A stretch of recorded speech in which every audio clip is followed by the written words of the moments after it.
ये जो बना हुआ गंधोदक आप लेते हो बहुत खतरनाक है बात। बहुत पूरे शास्त्रों में ये गंधोदक के पात्र नहीं मिले, मैंने खूब खोज लिए, लेकिन जो कटोरे में जो गंधोदक रखते हो ये नहीं मिला। ये 2 कटोरे कहां से आए? और मैंने कहा ये तो आजकल के मंदिरों के अनिवार्य पात्र है, और कुछ रहे या नहीं रहे गंधोदक के कटोरे तो, पर ये शास्त्रों में नहीं मिला। मैंने कहा इतनी बड़ी भूल कैसे हो गई?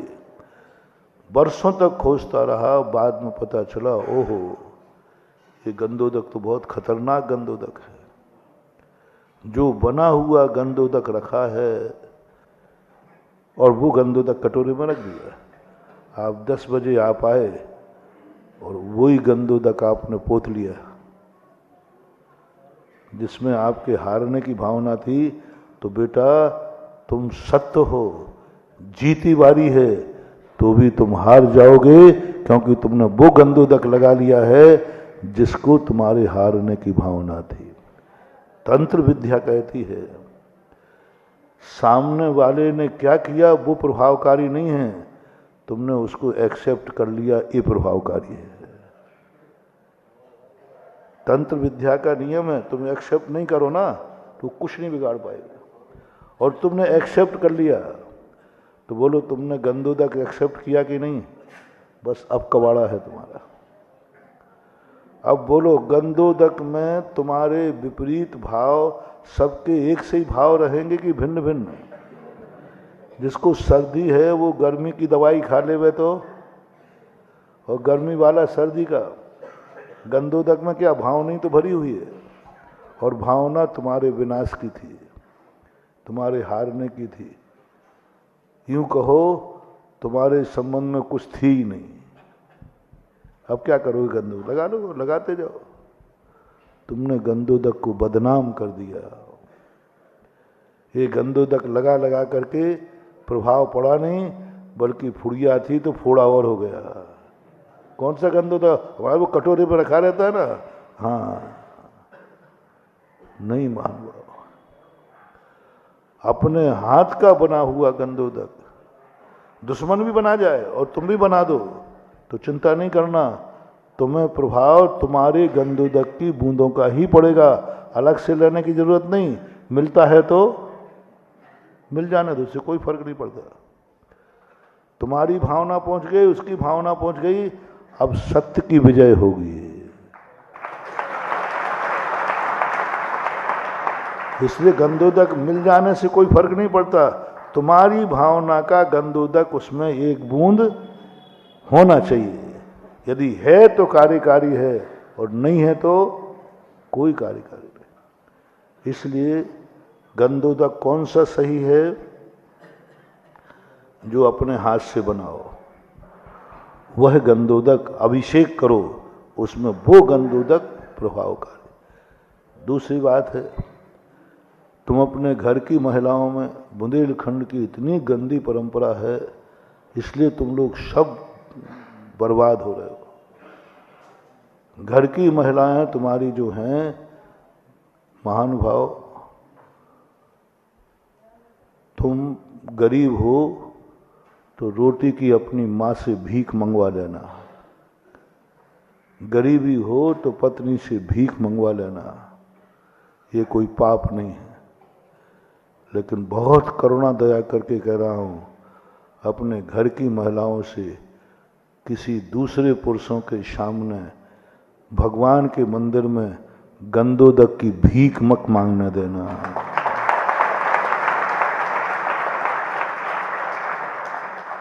बेटा घर में बैठा है, इधर माँ गंधोदक की भीख मांग रही दूसरे के बेटे से, बेटा मुझे गंधोदक दे दे। मत करना महानुभाव, मत करना। जो बेटा होकर के मंदिर में माँ से गंधोदक की भीख मांगता है, 100 जन्म तक भिखारी होगे। कान खोल के सुनो। माँ बेटे के रहते गंधोदक की भीख मांग रही पराये बेटों से, और देने वाले लोगों में भी बड़ा शौक होता है। कुछ लोग होते हैं पंचायतों में, जिन्हें देना जल्दी कर, लो भाई, भाई लो, हाँ, ये हैं दुश्मन तुम्हारे, ये हैं दुश्मन तुम्हारे। गंधोदक कदापि नहीं देना चाहिए, बल्कि क्या बोलना चाहिए, मां गंधोदक चाहिए। क्यों, तुम निपुती हो क्या? बेटा नहीं है क्या तुम्हारा? अपने बेटे से लो, मैं तुम्हारा कोई नौकर नहीं हूं। एक बार फटकार दो उसको, डरो मत। महाराज जी झगड़ा हो जाए, हो जाना दो। मैंने एक बार एक झगड़ा कराया, वो कहते, मैंने कहा कि देखो आज तुम सब लोग नियम ले लो। महिलाओं को कहा कि बेटा गंधोदक ला के देगा तभी मैं भोजन करूंगी। यदि ये नियम महिलाएं ले लेवें तो कितने % बेटे हैं जो इस नियम का मां को भूखा मरने देंगे या गंधोदक ला के दे देंगे? ठीक हम करते, मां मरे तो मर जाए, लेकिन मैं तो महाराज अभिषेक को नहीं जाऊंगा गंधोदक लेने। ऐसे कितने लोग हैं टीकमगढ़ में जो मां को ये जवाब देंगे? एक आध तो होगा, एक आध होगा जो मां को ये जवाब दे, मां तू कुछ भी कर ले, मैं तो धोती दुपट्टा पहनूंगा। लेकिन 99% विश्वास है कि वो मन मार के किसने बिगाड़ दिया। अच्छा ये महाराज आए, यही है करमगढ़िया, मम्मी को बिगाड़ के रख दिया। ऐसी भली मम्मी जाती थी, रोज को गंधोदक ले लेती, हम घर राटे लेते रहते। हाँ वो जाना, मैं समझ गया वो सुधा सागर ही होंगे, वो ही बिगाड़ते हैं घरों को। एक बार हुआ ऐसा, एक बेटे ने कह दिया माँ तू कल मरती थी तो आज मर जा, मैं तो नहीं जाऊंगा। माँ मेरे पास आ गई, माँ मैंने, महाराज जी मैंने नियम ले लिया। और बेटे ने तो ये कह दिया, और नियम मैंने ले लिया, अब या तो मैं मरूं, क्योंकि बेटे ने कह दिया तू भोजन कर, या उसका उपवास हो गया। एक उपवास हो गया। दूसरे दिन आ गई, महाराज जी अब क्या करूं, मेरी तो इतनी शक्ति नहीं है कि आज का और कर लूं। और बेटा आने वाला, मैंने कि माँ थोड़ा 2-3 घंटे की बात है, मैं सब कर लेता हूँ। मैंने वकील को बुलाया, मैंने कि माँ जी तुम्हारे नाम कोई मकान है? बोले महाराज मकान भी मेरे ही नाम है, दुकान भी मेरे ही नाम। मैंने कि बस अब मामला निपट जाएगा। मैंने वकील को बुलाया, यथार्थ घटना स्टाम्प मंगवाया 500 रुपये का। मैंने कि थोड़ा खर्चा पानी होगा तो कर लेना। माने कहा इतना तो है। स्टाम्प लिखवाया कि मैं गुरु के सामने यह नियम ले चुकी हूँ, जो मुझे प्रतिदिन गंधोदक ला के देगा, मेरी मकान और दुकान वसीयत उसी के नाम होगी। लिखवा दिया मैंने। और बेटा मैंने कही माँ जी एक बार और प्रयास कर लो, ये लेके जाना। बेटा ध्यान रखना, तू गंधोदक नहीं देगा, दुकान और मकान। बोले माँ इससे कोई फर्क नहीं पड़ता, तू मर भी जाएगी ना तो मेरे ही नाम होगी। उसने कहा बेटा मैं भी वकील से मिलके आई हूँ, ये स्टाम्प लिख दिया है, जो मुझे गंधोदक अभिषेक देगा उसी को दूंगी, और आज दोपहर में ये निर्णय है। उसने कहा तो ऐसी धमकी दे रही होगी। उसने देखा ये तो सही में हो गया। मां ऐसा होता है क्या, मैं तुम्हारा बेटा हूं, ये हूं। तो बेटा ऐसा भी होता है क्या कि मां को भूखा मरने दो? मैंने उसको थोड़ा सा सिखा दिया था, मत रखना। उसने कहते, और बस उसको दिखा, बेटा मैं जा रही हूं महाराज के पास, नाम भरना है अकेला बस, इसमें कोई ना कोई तो मिल जाएगा, और कोई नहीं देगा तो मंदिर में देके मरूंगी। बेटा घबरा गया, कहीं ये जब स्टाम्प सांचा है तो अब मामला बहुत सीरियस। वो तो मां देखो ऐसा मत करो, मेरा मन नहीं है अभिषेक करने का, मेरा भाव नहीं होते हैं, मेरे बुरे भाव होते हैं, ऐसा नियम मत लो। एक मकान एक ही तो दुकान है, ये चली जाएगी, आप सोचो मैं तुम्हारा बेटा हूं, मैंने कही पसीज मत जाना। वो आया, महाराज मम्मी ये मत करो, मैं धोती दुपट्टा पहनकर आ गया। 2 बार घटना घटी, एक बार और बताता हूं। तो एक बार काका और आते मुझे ऐसे घूर के देखा, मैंने कही देख मुझे बद्दुआ लगने वाली नहीं, तू तो अभिषेक कर पहले। संसार की सारी बद्दुआएं अपन झेल लेते, अपन तो साधु पर बद्दुआ लग जाए तो साधु पर महावीर स्वामी हमें दिगंबर नहीं करते। आज वो अभिषेक करता है और आके कह गया महाराज जी आपने इतना क्यों किया, आप साधु होकर मेरे लिए इतना किया, मेरे लिए इतना किया आपने, स्टाम्प लिखवा दिया इस तरीके से, इतना क्यों। मैंने कि बस मेरी एक ही भावना थी, तू जैन कुल में जन्मा है, अगला भाव भी जैन कुल मिले, बस इतनी। मेरा और कोई भाव नहीं महानुभाव, ना मैं भगवान के लिए अभिषेक नहीं कराता हूं। तुम समझे भगवान समझे कि मेरे भगत पैदा कर रहे हैं, नहीं, मुझे मैं तो अपने भक्तों को कह रहा हूं आज ये जैन है, कल भी जैन बना। तो महानुभाव मत मंगवाओ, अपनी माँ से भीख मत मंगवाओ गंदोदक से। आज ही नियम होना चाहिए घर में जाके, माँ तू किसी से गंदोदक की भीख नहीं मांगेगी। बोले मुझे गंदोदक क्यों देगा, कौन देगा? तो पैर छू के कहना माँ मैं तेरा बेटा हूं, आज के बाद जिंदगी भर गंदोदक मैं दूंगा। आपकी पत्नी यदि ये नियम ले ले तो कितने % लोग उसको मरने देंगे? इसमें थोड़ी ज्यादा हो सकते हैं। कई लोग कहते महाराज जी बहुत अच्छा नियम है, वो नियम ले ले कि श्रीमान जी मुझे अभिषेक गंदोदक देंगे तो ही भोजन करूंगे, तो कितने लोग कहेंगे कि महाराज जी अच्छा रहा, निपट जाएगी। इसमें थोड़ा % बढ़ सकता है, शायद 5-7% बढ़ जाएगा, 10% तक भी बढ़ सकता है। जो पिंड छुड़ाना चाहे थे उन्हें, नहीं, आप जैनी हैं, कैसे भी हो मरेगी तो तुम्हारी पत्नी ही तो मरेगी। महानुभाव पत्नी से भीख मंगवा लेना रोटी की, लेकिन अपनी पत्नी को परपुरुष के सामने गंदोदक की भीख मत मंगवाना। कुल मिलाकर के घर की महिला जाति घर के पुरुषों के हाथ का गंदोदक लेवे, पराए घर का नहीं। एक चूल्हे पर रोटी खाते हो, क्योंकि दूसरे व्यक्ति की क्या भावना है बोलो?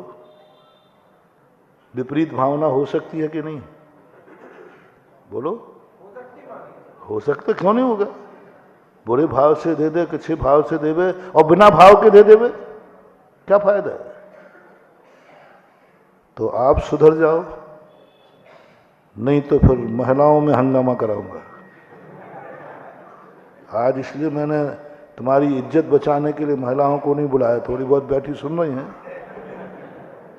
आज मेरी सबसे बड़ी तमन्ना नंदीश्वर कॉलोनी में कहा था, आज भी कह रहा हूं, यदि मैं इस नगर में आया हूं कि नहीं, टीकमगढ़ में आया हूं कि नहीं, हाँ, जिंदा हूं कि जिंद, बोलो ना, जिंदा बैठा हूं, तो एक ही तमन्ना है कि आपकी घर की महिलाओं को प्रतिदिन गंदोदक घर के पुरुष के द्वारा किया हुआ मिले। बस मुझे कुछ नहीं चाहिए। मैं ज्यादा तो तुम्हें जिनेन तो बना नहीं पाऊंगा, मैं तुम्हें जिनेन तो बना नहीं पाऊंगा, इतनी ताकत मेरे पास नहीं है, लेकिन इतनी ताकत जरूर है कि जैनी मरेगा तो जैन कुल में ही जन्म लेगा, ये ताकत मेरे में, ये गारंटी मेरे में है। और तुम्हारे घर की महिला, हर महिला पद को हरा भरा देखना चाहते हो तो अपने खुद की महिलाओं को गंधोदक दो। मंदिर से कभी खाली हाथ नहीं जाना, कभी खाली हाथ नहीं।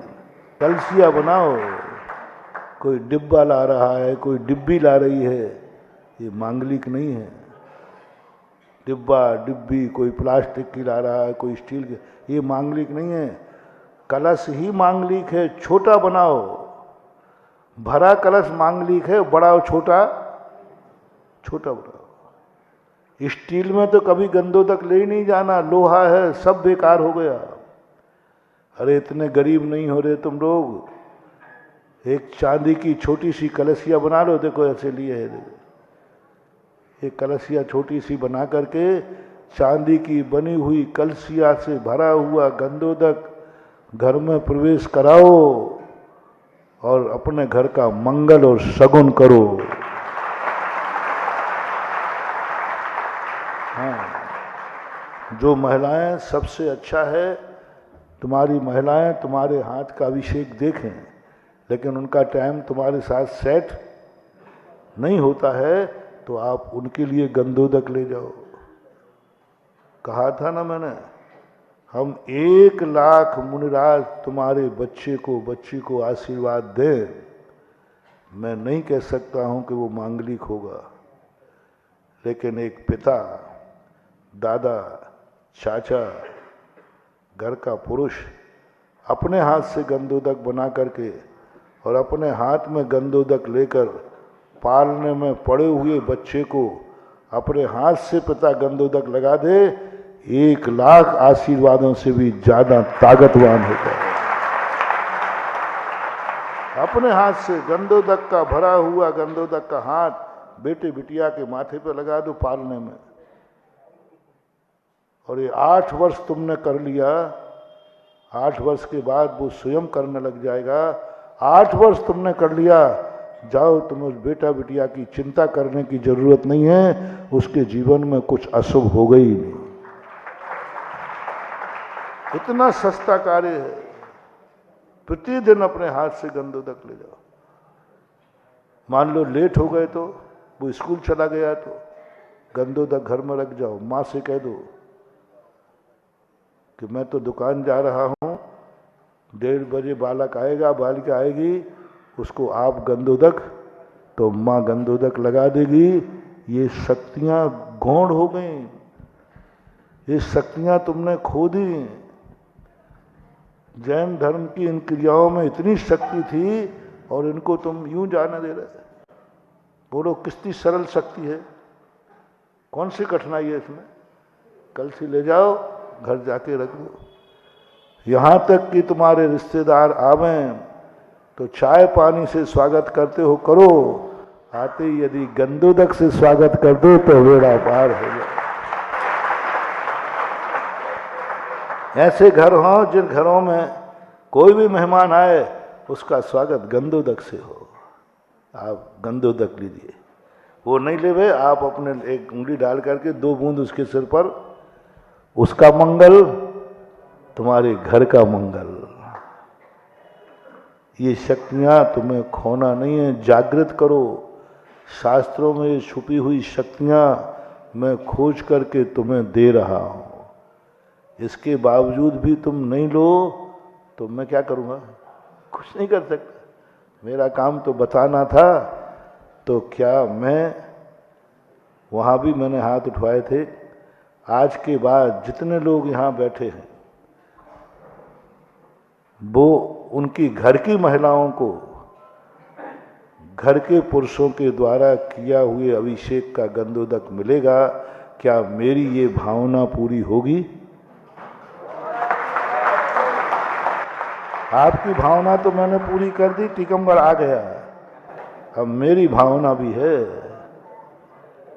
मेरी भावना ये है, क्या यह संभव है? नहीं हो तो मना कर दो, मैं कोई नाराज होने वाला नहीं हूं। बस यही कहूंगा, हे भगवान, मेरे ये 15 दिन टीकमगढ़ में खराब हो गए। 12 घंटे शाम तक है। 5 दिन अस्त होता है ना अपना, उसके रात होने के पहले पहले तक आप अपना जितने धोती दुपट्टा पहने हैं, और जो धोती दुपट्टा पहन के नहीं आए उनसे नहीं कह रहा हूँ कि क्योंकि वो तो हरिजन लोग हैं। हाँ, मेरा थोड़ा निश्चय हरिजनों को पहचानने का। हमारे शास्त्रों में लिखा है, धोती दुपट्टा पहने जो मंदिर में दर्शन कर रहा हो, समझ लेना वो हरिजन ही है, और नहीं होगा तो कल बन जाएगा। हरिजन बनने में बहुत फायदे हैं, सरकार के भी फायदे हैं। 35% पर नौकरी है, और मंदिर में भी फायदे हैं। देरी पे आकर के यूं कर ले, इतने में उनको माला माल हो जाता है। इसलिए जो जैनी लोग बैठे हैं, इनसे क्या मैं कामना कर सकता हूं? क्या ये भावना मेरी पूरी होगी कि आज के बाद आपके सबके घरों में गंधोदक घर के किसी न किसी पुरुष के द्वारा अभिषेक किया होगा, वो गंधोदक मिलेगा। ये भावना पूरी कर सको तो हाथ उठाएं।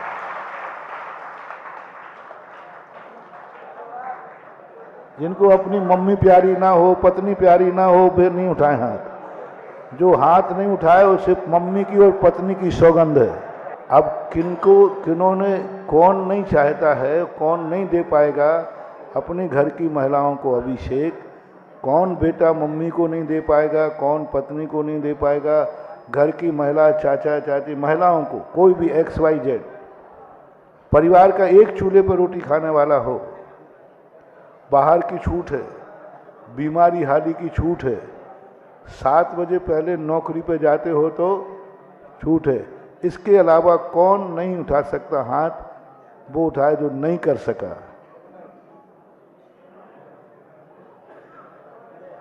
आपने हाथ नहीं उठाया, क्या कारण है?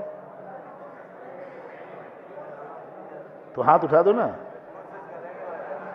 कोशिश शब्द नहीं हमारे कोश में, हनुमान के कोश में और महासुधा सागर के कोश में कोशिश शब्द नहीं होता। यदि कोशिश होती ना तो हम भी मझार मंदिर में कह देते कोशिश करूंगा।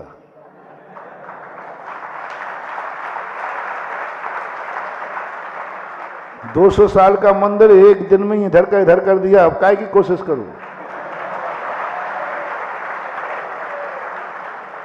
कोशिश क्यों? कौन सी कठिनाई है ये बता दो।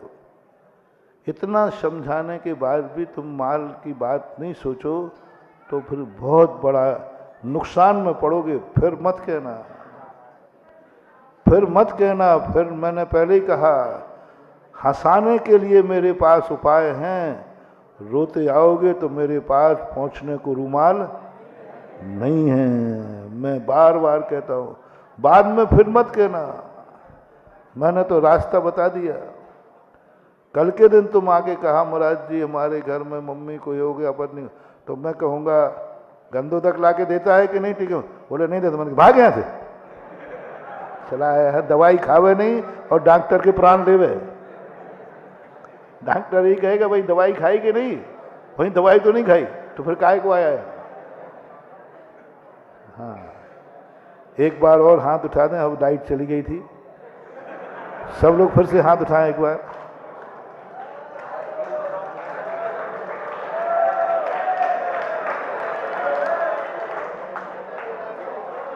ठीक है, बहुत अच्छा। और जिसने चोरी नहीं उठाया तो वो जाने, उसे काम जाने, अपना तो काम कहना था। मान जाओ, मान जाओ, मान जाओ, मान जाओ, मान जाओ, मान जाओ, मान जाओ, मान जाओ, मान जाओ, नहीं तो भाड़ में जाओ। और क्या करो बताओ, क्या करे बताओ? अंत में तुम भी यही बोलते हो कि नहीं गुस्से में? तो ये स्थिति महानुभाव मत छोड़ो। 25 साल का 20 साल का अनुभव है। जिन जिन लोगों ने माना है वे आज बहुत आभार मानते। अब अपन अभिषेक की महिमा ये बता दी। अभिषेक की जो विधि है, वस्तुतः जो मैंने गंधोदक का अतिशय बताया, अपने साथ में जीवन में मंदिर का कपड़ा नहीं पहनना। ये जो कपड़े तुम्हारे घर के हैं इनमें बहुत ताकत है, मानो कपड़ों में ताकत है। यदि अभिषेक का कपड़ा घर में सूख रहा है तो रात में संसार के सारे देवता एक साथ भी मिलके आ जाए, तुम्हारे घर की देरी के अंदर नहीं जा सकते, बाल बांका नहीं जा सकते। मात अभिषेक का धोती दुपट्टा आपका घर में सूखना है, वो दुपट्टा धोती और किसी काम में नहीं आवे। मेरा अब सबसे कहना है, जितने तुम वस्त्र खरीदते हो सब खरीदो, 100-50 जोड़ी सब, एक मंदिर का धोती दुपट्टा तुम्हारे साथ सदा रहना चाहिए।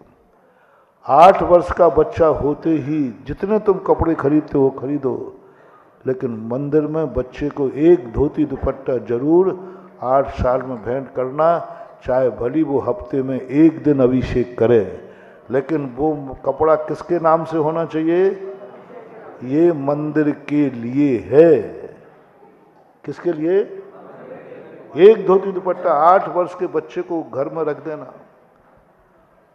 और यदि तुम्हें ताकत चाहिए है तो आप बाहर जाते यात्रा में, 2 शक्तियां तुम्हें दे रहा हूं। मैं तो तुम्हारे साथ रह नहीं पाऊंगा, क्योंकि पता नहीं तुम कहाँ कहाँ जाते हो और किस किस से जाते हो, कोई गाड़ी से, कोई ट्रेन से, कोई प्लेन से, अपन तो पदयात्री है।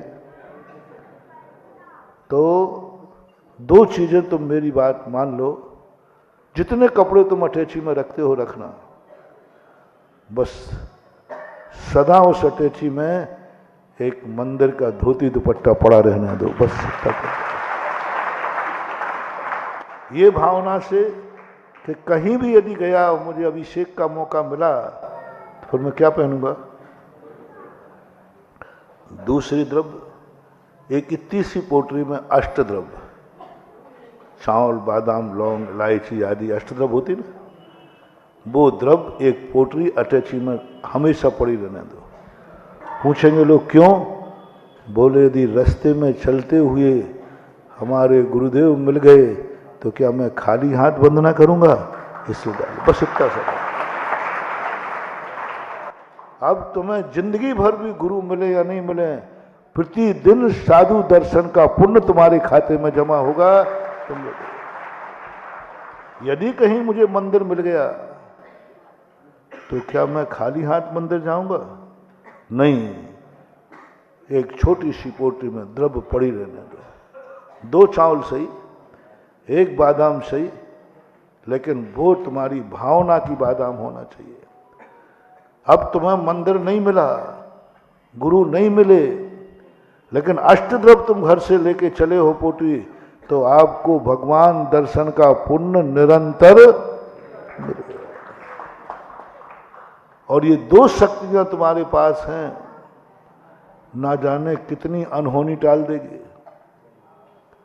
कितनी अनहोनी टाल देगी, क्योंकि दुपट्टा और द्रव्य अटैची में पड़ा हुआ है। मेरा विश्वास है 95% लोगों की अनिष्ट की घटनाएं इन 2 कारणों से टल सकती हैं। बच्चे के जीवन में आप चाहते हो कि मेरे बच्चे का कोई कैटनप ना करे, उसके नाम का एक धोती दुपट्टा घर में पड़ा रहना दो। जब भी मंद अभिषेक करने जाएगा ये धोती दुपट्टा पहन के जाएगा, पड़ा रहना दो उसका। 8 दिन में 1 दिन सही, छुट्टी के दिन सही, वो धोती दुपट्टा उसकी 7 दिन रक्षा करेगा। पर उसके नाम का धोती दुपट्टा होना चाहिए, उसी के नाम का होना चाहिए, मंदिर का नहीं पहनना। मंदिर के हमने 3 दोष कर भी बताए थे। दूसरे का उतारा हुआ धोती दुपट्टा पहनना ये दरिद्रता की निशानी है। मंदिर में किस किस ने पहने धोती दुपट्टा? कोई पता नहीं। किस किस मंदिर के धोती दुपट्टा कौन पहनता है? किसी का उतरा हुआ पहन लेते हो। मंदिर में फटा हुआ धोती दुपट्टा नहीं पहनना, मंदिर में मैला धोती दुपट्टा नहीं पहनना जिसमें मैल हो। ये तीनों दरिद्रता की निशानी है। मैला नहीं, फटा नहीं, दूसरे का उतरा हुआ नहीं, अपना स्वयं का धोती दुपट्टा। इसमें बहुत बड़े नंबर हैं, ये नंबर कटते हैं। जैसे वो प्रश्न के उत्तर होते हैं ना, जो परीक्षा देते हो, 10 नंबर राइटिंग पे व्यवस्था पर, हाशिया छोड़ा है कि नहीं, हाशिया छोड़ा है कि नहीं, राइटिंग कैसी है कि नहीं, इस पर भी कितने नंबर होते हैं। तुम्हारे धोती दुपट्टे पर भी तुम्हारे 10 नंबर हैं। क्यों खोते हो यार, कोई इतने गरीब तो हो नहीं। और मंदिर में महाराज दूर हैं तो गाड़ी में बैठ के नहीं, गाड़ी में बैठ के नहीं आना, स्टील का डिब्बा बनाओ, उसमें धोती दुपट्टा रखो, यहाँ आकर गीली टावल करो और पहन कर करो, ये करो। लेकिन धोती दुपट्टा पहनकर गाड़ी में बैठ के मत आना, अभिषेक करने लायक नहीं रहोगे। पैदल चल के आओ, तुम तो 10 किलोमीटर से आओ ना, क्या बात होगी, गाड़ी में बैठ के नहीं आना। और यहाँ अब मान लो तुम्हें मंदिर में ही सुखाना है, तो मैं बताता हूँ, साल के 2 धोती दुपट्टा तो मंदिर में पहले दान दो, उस पर नाम लिखो कि दूसरा ना पहने, ये मेरे धोती दुपट्टा है, नाम लिख दो उस पर। और सूखने के लिए आप जो स्थान चयन करें तो दो उसको धोएगा कौन, माली। तो एक धोती दुपट्टा अंडर या बनियान धोने के कितने रुपया लगते टीकमगढ़, 10 रुपया, तो 300 रुपया हुए। साल भर के 3600 रुपया मंदिर में जमा कराओ, दान के नहीं, धोती दुपट्टा धोने के। फिर जिस कमरे में वो धुलेंगे उस कमरे का किराया, तो तुम्हारे बाप का मकान है क्या, तुम्हारे धोती दुपट्टा यहाँ मंदिर में सूखेंगे, कोई धुबिया घाट बना रखा है क्या। मंदिर का कमरा है जी, मंदिर का हाल है, वहां धोती दुपट्टा तुम्हारा सूख रहा है, तो तुम्हें उस मकान का, उस बंगले का किराया देना पड़ेगा। जितने धोती दुपट्टा सूखते हैं हम आपसी में बांट लेना, और उतना बड़ा हाल कितने किराए में मिलता है ईमानदारी से दे देना। ये इतना कर सको तो फिर बात अलग है, इससे अच्छा है कि अपने पहन के आओ। तो ये धोती दुपट्टा, और धोती दुपट्टा की ड्रेस होना चाहिए। आप लोग क्या करते हैं, कई पुरुष लोग यूं धोती दुपट्टा, पेट दिख रहा है, पीठ दिख रही है, मंदिर में घुटनों के नीचे ऊपर और इन हाथों से नीचे का कोई भी हिस्सा यदि तुम्हारा दिख रहा है, समझ लेना वही स्थान से तुम्हारी मौत होगी। पेट दिख रहा है, पीठ, अरे कपड़े उतारना है तो फिर पूरे उतारो जैसे हमने उतारे, और पहनना है तो पूरे पहनो जिस तरीके से पहना जाता है। ये क्या दुपट्टा डाल करके ऐसे घूमते हो, ड्रेस है, यूनिफॉर्म है। ऐसा धोती दुपट्टा हमने आपको अभी नंदीश्वर कालू में बताया था, ऐसा धोती दुपट्टा पहनना चाहिए। खड़े हो जाओ, देखो ऐसा पहनो, देखो अब इसमें हाथ ऐसे करो, कुछ भी नहीं। अब अभिषेक कर रहे हो, दुपट्टा गिर गया, आप दुपट्टा संभाल रहे हो कि अभिषेक संभाल रहे हो, और दुपट्टा को छू लिया तो आप फिर हाथ धोइए, इसमें किसी को छूने की जरूरत नहीं है। सब अभी थोड़ी देर बाद बताऊंगा, सबको धोती दुपट्टा ऐसा ही पहनना हमेशा, बिल्कुल फ्री, सैंडो बनियान बन गया एक प्रकार का, और पूरे आपके कंधे यहाँ तक खुले हैं। ठंड के दिनों में इनर पहनिए, लेकिन इनर पहनते समय प्रतिदिन वो इनर धोने में आना चाहिए। ऐसा नहीं कि आज लुका के रख दिया 8 दिन तक चल जाए। शरीर के स्पर्श करने के बाद कपड़ा धोना ही चाहिए। तो ये धोती दुपट्टा की जो आपको महिमा बताई। दूसरा, समय से अभिषेक। ये मंदिर बहुत खतरनाक है महानुभाव। मैंने कहा था नंदीश्वर कॉलोनी में, आप लोग मान जाओ मेरी बात, एक सरल है, ऐसे गांव में अपना मकान बनाओ जहां जिनेन्द्र देव का मंदिर ना हो, बहुत फायदा है। हम लोग आके कहेंगे कि भैया मंदिर जाता कि नहीं, एक सवाल, महाराज मंदिर ही नहीं है, खत्म। अब यहां क्या बहाना बनाओगे, यहां तो गली गली में मंदिर है। कोई बात नहीं, ये मंदिर जिस समय भगवान का अभिषेक होता है, मंदिर बाहर से नकारात्मक ऊर्जा छोड़ता है। जैसे सूर्य होता है ना, सूर्य अंदर उतना ही ठंडा है जितना बाहर गर्म है। ये मंदिर जिस समय भगवान के मंदिर में अभिषेक होता है उस समय ये मंदिर बाहर बहुत खतरनाक हो जाते हैं, नकारात्मक ऊर्जा निकलती है, और मंदिर के अंदर उस समय सकारात्मक ऊर्जा निकलती है। और उस समय जब मंदिर में जाते हैं, जो मंदिर को मानता है, अजैनों को नहीं, जैनियों को, यदि अभिषेक के समय तुम घरों में बाथरूम में पाए गए, इधर जल की धारा चल रही, उधर तुम सुसु कर रहे हो, इधर भगवान का नहन चल रहा है, उधर तुम नहा रहे हो, इधर भगवान का अभिषेक हो रहा है, तुम चाय पी रहे हो, इधर भगवान का अभिषेक हो रहा है, तुम सो रहे हो, मत करना महानुभाव, गलती है, लाइलाज बीमारी होगी। निधत्त निकाचित कर्मों का बंध होता है, क्योंकि तुम अभिषेक के समय ये गंदा कार्य कर रहे थे। भोजन बना सकते हो, खा नहीं सकते, चाय बना सकते हो, पी नहीं, किस समय? इसलिए मंदिर के बाहर जो घंटे लगते थे, नक्काड़ खाना होता था, वो घंटा बजता था, माली बजाता था, उससे माँ सब बेटों से कह दे, बेटा सावधान, भगवान के अभिषेक का समय, जिनको बाथरूम आदि जाना है निर्वृत्त हो जाओ, बस मंदिर जाओ या नहीं जाओ, लेकिन इस समय कोई गंदे कार्य नहीं करना। बच्चों को कह देना स्कूल में, बेटा इतने बजे से इतने बजे तू बाथरूम मत जाना। ट्रेन में भी हो चमत्कार, बहुत बड़ी शक्ति। दिल्ली में तुम व्यापार के लिए गए हो, किसी ने कहा चाय पी लो, घड़ी देखना, भाई 15 मिनट बाद पीऊंगा। बोले क्यों? बोले इस समय हमारे मंदिर में भगवान जी का अभिषेक चल रहा है। क्या है ये? भगवान के चकरा जाएंगे। बोले तू मेरा सम्मान दिल्ली में कर रहा है?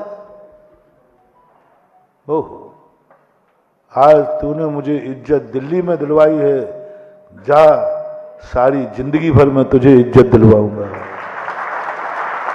मात्र 15 मिनट की देरी, ट्रेन में हो, आपको सुसु जाना है, टॉयलेट जाना है, घड़ी देख ली, नहीं नहीं इस समय अभिषेक का समय है, 15 मिनट रुक के जाऊंगा, 15 मिनट पहले कर लूंगा। ट्रेन में बैठे बैठे पारसनाथ भगवान का आशीर्वाद पाओगे महानुभाव, अभिषेक का पुण्य लगेगा। और ये काल तुमने 6 महीने पालन कर लिया, मैं गारंटी दे रहा हूं तुम्हें, 6 महीने, कि जिस समय मेरे भगवान का अभिषेक होगा उस समय मैं ये कार्य नहीं करूं। मात्र 6 महीने कर लीजिए, वो 15 मिनट आपको सिद्ध हो जाएंगे। 24 घंटे की जितनी उलझने हों, आप उस 15 मिनट के अंदर आंख बंद कर लीजिए घर में बैठ करके, आपको समाधान मिलेगा। अच्छा मिले या बुरा मिले, जो होना है वो नकारात्मक मिलेगा। ये कार्य मत करो, तुम ठीक नहीं होगा, ये कार्य करो तुम ठीक होगे। वो 15 मिनट आपके सिद्ध हो जाएंगे। ओनली 6 महीने आप नियम ले लो कि हमारे घरों में अभिषेक के समय बाथरूम में ताला डाल दो। तो जिनको लेट लतीफ अभिषेक करना हो उनके लिए बता रहा हूँ, पहले टीकमगढ़ के हर घर में जाके क्या बजे जावे, भाई इतने बजे मैं अभिषेक कर रहा हूँ तो बाथरूम मत जाना, फिर आके करना। तुमने कहा नहीं, किसी को मालूम नहीं, और तुमने कर दिया तो महानुभाव जिंदगी भर का अभिषेक किया हुआ पाप में बदल जाएगा। और श्रावक को मालूम है और उसने नहीं माना तो उसका जिंदगी भर का पुण्य भस्म हो जाएगा। इसलिए मैंने नंदीश्वर काली में, मैं काल निश्चित करता हूं सबसे अच्छा काल जिसमें सबकी सहमति होगी। सुबह 7 बजे से लेकर शाम के 4:30 बजे तक कभी भी अभिषेक कर सकते हो। सुबह 7 बजे से लेकर शाम के 4:30 बजे तक। किसी को ऐतराज? अब काय का ऐतराज? लेकिन पूरे आगे तो सुनो, अभी आगे तो मैंने बताया। हमने कहा बोलो महाराज जी मुर्गा इतना बड़ा, अरे इतना बड़ा कहाँ होता? अरे भाई पूरी तो सुनो, इतना बड़ा। बोलो ये सही है कि गलत है? मुर्गा इतना बड़ा, इतना कर दूं? बोलो ये सही है कि गलत है? महाराज जी गलत है, ऐसा इतना बड़ा मुर्गा होता ही नहीं। अरे भाई सुन तो सही, थोड़ा रुक तो सही, मुर्गा इतना बड़ा है। तो अभी मैंने पूरी बात बताई नहीं। शर्त है सुबह 7 बजे से लेकर के 4:30 बजे तक टीकमगढ़ में कोई जैनी सूसू नहीं जाएगा, क्योंकि ये टाइम किसका है? ये टाइम किसका है? अभिषेक का टाइम है। भोजन नहीं करो, रात में खाने नहीं दूंगा। कैसे संभव है? इसलिए ऐसा टाइम फिक्स करो जिससे कि सब लोगों को मालूम हो और सब लोग पालन कर सकें। तुम लोगों ने मंदिर को मुसाफिर खाना बना रखा है। अभिषेक के समय आओ ना, और यदि तुम लेट हो जाओ, भगवान को कभी इंतजार मत कराना। एक पाप और तुम बहुत बड़ा करते हो, 5 मिनट रुक नहीं सकते। मेरे बाप के हैं जो तुम्हारे लिए बैठे रहें। भगवान से इंतजार नहीं कराना। बड़ा आदमी हमारा इंतजार करे, पुण्य क्षय हो जाता है। भगवान मेरा इंतजार कर रहे, इससे बड़ा दुर्भाग्य क्या होगा? मैं भगवान का इंतजार करूं तो पुण्य है, और भगवान मेरा इंतजार 1 मिनट भी नहीं। महानुभाव 5 मिनट भी लेट हो तुरंत समाचार देना, भैया आप तो भगवान को विराजमान कर दो, मैं आज की गलती की क्षमा मांग लूंगा और पैर छू लूंगा। लेट आने पर भगवान के पैर छू लेना एक मूर्ति के, आपको अभिषेक का पुण्य लग जाएगा। लेकिन हर दिन नहीं करना, ये आपातकाल की बात है। हम तुम्हारी आदत बन जाए, बाबा जी ने निकाल दिया 70 रहता, आपातकाल छू लो एक भगवान ने, छू करके चरणों की रज मिल गई। लेकिन भगवान को इंतजार मत करने दें। सुबह से भगवान बैठे हैं थाली में, बैठे हैं, 8 बज गए, 9 बज गए, जो आया दिखा दिया, बाई जी आई दिखा दो भैया, दिखा दिया। 3 घंटे तक तुम भगवान को गीला रखोगे बिल के अंतराय में? आप लोग नहाने के बाद कितनी देर बाद टॉवल से पहुंचते हो शरीर? तुरंत।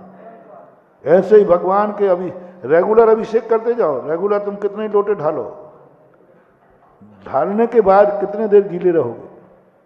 रेगुलर अभिषेक कर रहे हैं तो सुबह 7 बजे से लेकर शाम के 7 बजे तक गर्मी के दिनों में अभिषेक चलता है। चला है सांगानेर में,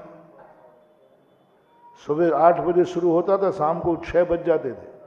लेकिन 1 सेकंड के भी अंतराल में तुम लाखों लोग करो तो कोई बाधा नहीं है। लेकिन गैप नहीं, भगवान बैठे हैं, अभी अभिषेक का करने वाला आ रहा, वो गलती नहीं करना। जिसने भगवान बैठा ले उसको चर्म रोग होगा, और जिसके लिए बैठे हैं उसको चर्म रोग होगा। ये पत्थर के भगवान नहीं है, इनमें हमने प्राण की स्थापना की है। ये जीवित भगवान, पत्थर के मत समझो उनको, हमने प्राणों की स्थापना की है, हम लोग प्रतिष्ठा करते हैं। साक्षात जीवित भगवान हैं, इनको तुम थाली में बैठा ले रहते हो, जब चाहे तब करो नहीं। और अभिषेक करने की विधि होती है, ऐसे ही नहीं किया जाता। अभिषेक जल ढाल दिया तो गंधोदक हो गया, नहीं होता। इसलिए एक समय निर्धारित करो आपके यहाँ कि इस समय पर ही अभिषेक होगा। और आप लोगों को मेरा कहना है, बाहर की छूट है, बीमारी की छूट है। 7 बजे के पहले कहीं जाना है तो भगवान के चरण छू के चले जाओ, और उसके बाद लेट आए हो तो भगवान के पर अभिषेक एक बार ही होगा इस मंदिर में। अभी मैंने नंदीश्वर कॉलोनी में 2 बार का रखा था, एक नीचे और एक ऊपर। लेकिन इतना अच्छा लगा कि सबने एक मत से कहा, देखो जितने ज्यादा लोग भीड़ में अभिषेक होगा उतनी ताकत बढ़ेगी। तुम अकेले में जाते हो, ठाकुर जुटा जाओ भगवान, टुनटुनिया बजा दो, हाँ कुछ नहीं मिला, तुम्हारी भावना निहित है। अब देखना, आपने देखा कि भीड़ में बोली ज़्यादा बढ़ती है। तो पहले मैं सोचता था कि शायद ये मान कसाय हो, तो भीड़ को देखे, नहीं महानुभाव, शास्त्रों की खोज बताता हूँ, जितनी भीड़ में अभिषेक की बोली लोगे और जितने लोगों की आंखें होंगी, वह गंधोदक उतना गुना अतिशयकारी होगा। कितने लोग देख रहे हैं, उसको देख करके बोली बढ़ती है। उसको भीड़ देख करके सारा विश्व देखता है तो करोड़ों में बोली ले लेता है, क्योंकि सारा विश्व देख रहा है। ये ऐसे ही नहीं है, मान कसाय नहीं है, ये बहुत बड़ी शक्ति है मानव, बहुत बड़ा अतिशय है। उस गंधोदक की ताकत बढ़ती है जब तुम सामूहिक अभिषेक करोगे। जैसे ही अभिषेक करोगे, बोलो कितनी दृष्टि देख रही हैं, कितने लोगों की वर्गणाएं टिकी हैं, उतना गुना गंधोदक अतिशयकारी होगा। चक्रवर्ती कभी अपनी जिंदगी में कभी अकेले अभिषेक नहीं किया, सब परिवार को, सबको सामने बैठालता था, फिर अभिषेक करता था। जब मैंने देखा साथ में सब परिवार, हमने कही मूर्ख चक्रवर्ती, अरे मंदिर में तो कम से कम परिवार छोड़ दे, नहीं सबको बुलाएगा। क्योंकि अभिषेक के समय जो भगवान की मुद्रा होती है, वह अधिक से अधिक लोगों को देखना चाहिए। इसलिए तुम अलग अलग गंधोदक बनाओगे भी तो कुछ नहीं होने वाला, आपकी अकेली भावना निहित है। इसलिए सामूहिक, और मैं कह रहा हूं कि अभिषेक के समय अपने परिवार को सामने जरूर बैठा रहो। महिलाओं से मैं कहता हूं उस समय सबसे ज्यादा, क्योंकि भगवान उस समय दाता बन के बैठते हैं। 24 घंटे में भगवान दर्शन के लिए बैठते हैं, अभिषेक के समय भगवान दाता बन के बैठते हैं। किस पर बैठते हैं? सिरी पर। भगवान कभी सिरी पर नहीं बैठते। अभी बैठे हैं भगवान हिरम बीजाक्षर पर बैठे हैं, हिरम बीजाक्षर पर। हिरम बीजाक्षर का अर्थ होता है मैं बैठा हूं, आपको जो करना है करो, मैं अपना काम कर रहा हूं, तुम अपना काम करो।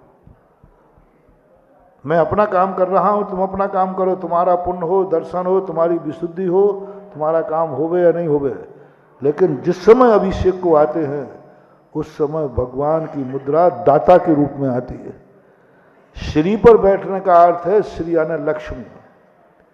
दोनों प्रकार की लक्ष्मी स्वयंधारी बनते हैं और दूसरों को भी छप्पर फाड़ के खुल जाते हैं। उस समय तुम मांगो, तुम्हारा परिवार का व्यक्ति बैठ के मांगे। जिस समय भगवान का अभिषेक कर रहा हो बेटा, उस समय माँ कहे भगवान यही है मेरा कुल दीपक, यही है जो आपका अभिषेक कर रहा है, देखो इसका चमत्कार। पत्नी सामने बैठी है, जिस समय पति अभिषेक कर रहा है, भगवान यही है मेरा सुहाग, ये सुखी तो मैं सुखी, उस समय रैकी दे दे, देखो उसकी क्या कामनाएं पूरी होती है। परिवार सामने देके अभिषेक करते समय सामूहिक बैठो सब लोग, भगवान करे आज जैसे ये मंदिर हाउसफुल है, सदा ऐसा ही बना रहे।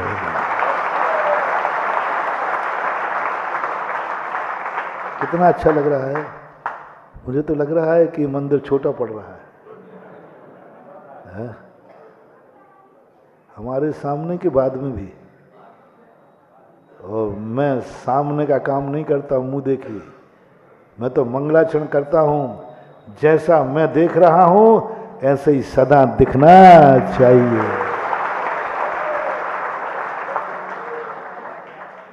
तो एक बात अपने जीवन में सामूहिक अभिषेक का बहुत, एक स्थान पे करोगे, भगवान के लिए अभिषेक की जरूरत नहीं है।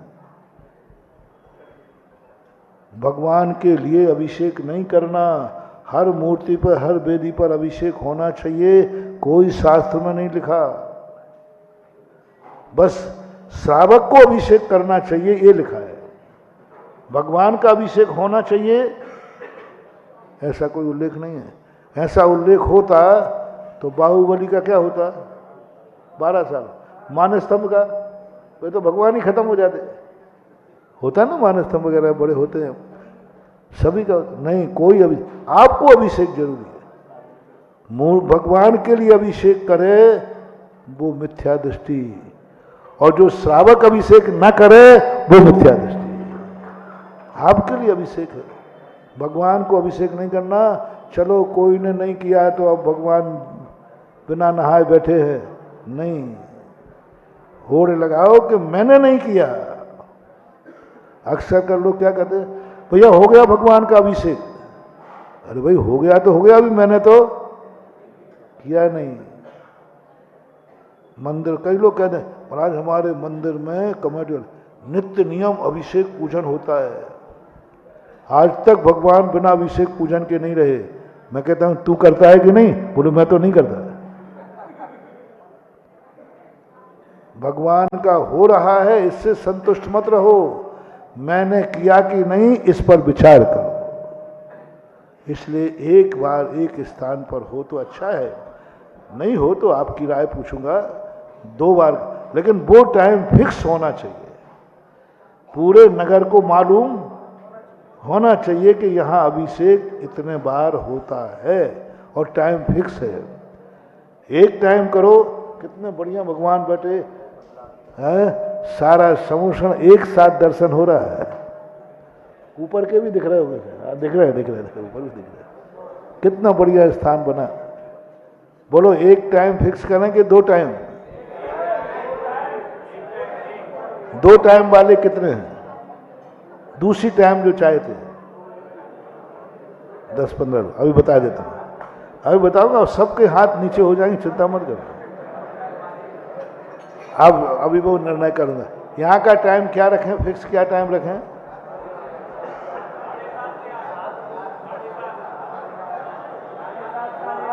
सुनो सुनो सुनो, गर्मी का अलग रखना, सर्दी का अलग रखना। 1 घंटे पौन घंटे का अंतराल कर लेना, क्योंकि गर्मी में 5:30 पौने 6 बजे अच्छा दिन हो जाता है। तो उसके हिसाब से आप लोग, हालांकि आज दिन से कोई मतलब नहीं है, क्योंकि आज तो कुंभकर्ण लोग ज़्यादा हैं। सुबह 1 घंटे 2 घंटे बाद ही होता है। बोलो गर्मी का समय बताएं। 6:45 और 7:30 2 आवाजें आई। सुने मंगलाचरण पढ़ा जाए। सुने मैं सब पूछ लो। ओम शांति। आप तो मात खड़े होकर,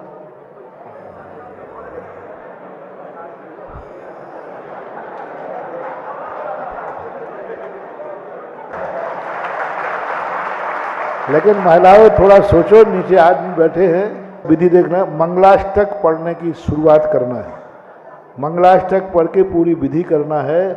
तो 6:45, 7 और 7:30 2 आवाजें आई। तीसरी कोई आवाज? हाँ मैंने ले ली। 6:45, 7 और 7:30 3 आवाजें आई। मंगलाष्टक की शुरुआत है अभी से के लिए। मंगलाष्टक, फिर विधि। 5 से 7 मिनट का मंगलाष्टक होता है ना, वो काउंटिंग कर लेना। अब 6:45 बजे वाले हाथ उठाएं। चलो नीचे कर ले। 7 बजे वाले हाथ उठाएं। ठीक है। 7:30 बजे वाले हाथ उठाएं।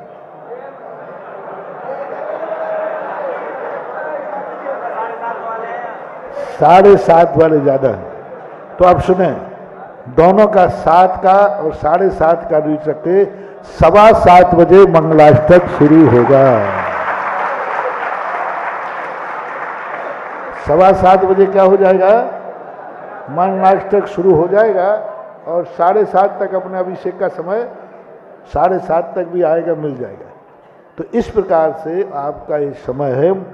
दूसरे समय के लिए अभी बात करूंगा मैं बाद में। दूसरा समय कौन सा रखना है पूछूंगा। अभी थोड़ा सा मैं खर्चा पानी बताऊंगा तो सब इसमें मिल जाएंगे। अब ये प्रकार का अपना हो गया। अब ये बोले आपको अभिषेक विधि, अभिषेक की महिमा मैंने बता दी।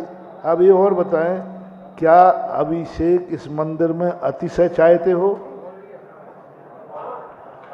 और पारसनाथ का अतिशय जगत में फैले चाहते हो? सच्ची सच्ची बोलना। तो थोड़ा खर्चा पानी लगेगा। हाँ, ज़्यादा नहीं लगाऊंगा, थोड़ा तो। पानी कराए बिना अतिशय नहीं करता हूं, नहीं कर सकूंगा। तो खर्चा पानी ये है, पहला अभिषेक दानी के हाथ से हो। जल से कितने ही हाथ धो लेना, ये जल से बाहर का मैल धुलता है, लेकिन जो परिग्रह का जो मैल है वो दान से धुलता है। मूर्छा तो पहला कलश, बाद में तो सब फोकट में करेंगे, सब करें। पहली जो धारा छूटे इस मंदिर में वो दानी के द्वारा छूटना, कुछ ना कुछ दान दे के करना। और ये दान जो है महानुभाव बहुत महत्वपूर्ण दान है। ये दान सिंचाई के खेत के समान फलेगा। जितना तुमने दान दिया है वो दान नैमित्तिक दान है। और ये अभिषेक के समय दान दिया जाता है, डायरेक्ट जिनेन्द्र देव के नाम दिया जाता है। 24 घंटे में साधु की तुम सेवा करते हो और एक आहार दान देता है। सब सेवा में और आहार दान में सबसे श्रेष्ठ कौन सा है? क्योंकि वो सीधा साधु की और साधु के पेट में भी जाता है। जिस मंदिर में बनने के बाद बिजली के बिल भरने की ताकत नहीं थी, महाराज जी हम बिजली का बिल कैसे भरेंगे, पूजन की सामग्री कैसे लाएंगे, सब गरीब लोग थे। अब उनके भाव थे कि महाराज कहीं सेठ से दिलवा देवे। और मैं सेठों से कभी गरीब पर एहसान नहीं लादता हूं, मैं गरीब को ही सेठ बना देता हूं।